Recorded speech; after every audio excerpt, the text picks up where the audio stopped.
Election అయిపోయింది. Steel ప్లాంట్ను కాపాడుతామన్న చంద్రబాబు నాయుడు గారు, పవన్ కళ్యాణ్, బీజేపీ నేతలు ఢిల్లీలో డ్రామాలు కూడా జరుగుతున్నాయి.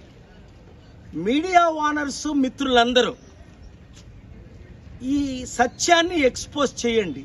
రేపే స్టీల్ ప్లాంట్ ప్రాపర్టీలు అమ్మేస్తామని జూలై 2 ఐటమ్ నెంబర్ 4 నేను ఆర్గ్యూ చేస్తున్నాను. అమ్మొద్దు అని స్టేటస్ కో తీసుకొచ్చాం.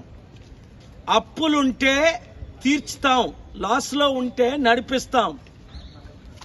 1 to 5 బిలియన్ 8,000 కోట్ల నుంచి 40,000 కోట్ల వరకు అఫీషియల్ డబ్బు ఎందుకు తీసుకోవట్లేదని కోర్టు 17 మార్చి 12ని, కోర్టు 6 ఏప్రిల్ 25ని government of India Modi government ని రెస్పాండ్ అవ్వమన్నా డొనేషన్స్ ఎందుకు తీసుకోవట్లేదు, స్టీల్ ప్లాంట్ ని అమ్మకుండా ఆపి గవర్నమెంట్ లో ఎందుకు పూర్తిగా కలపట్లేదు, సేల్లో ప్రాఫిట్ మేకింగ్ 8 లక్షల కోట్లు 8,000 కోట్లకి ఎందుకు అమ్ముతున్నారు?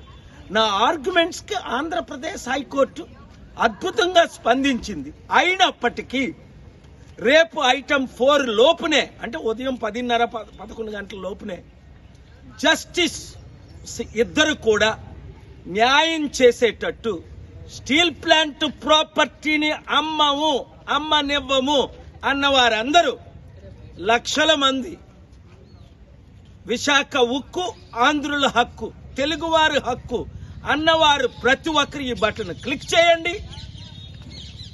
పాలిటిక్స్ పక్కన పెడదాం, పార్టీల్ని పక్కన పెడదాం, విశాఖలో ఉన్న 1,00,000 కుటుంబాలు కాపాడదాం. మన ఆస్తి 8 లక్షల కోట్లు, 32 మంది ప్రాణాలు పెడుతూ వచ్చిన స్టీల్ ప్లాంట్, 33,000 ఎకరాలు దానం చేసిన స్టీల్ ప్లాంట్ ని కాపాడదాం. కలిసి పోరాడదాం. మన రాష్ట్ర ఇప్పుడున్న రాజకీయ నాయకుల్ని నిలబెడదాం. ఈ వీడియో అందరికీ షేర్ చేయండి. Thank you very much.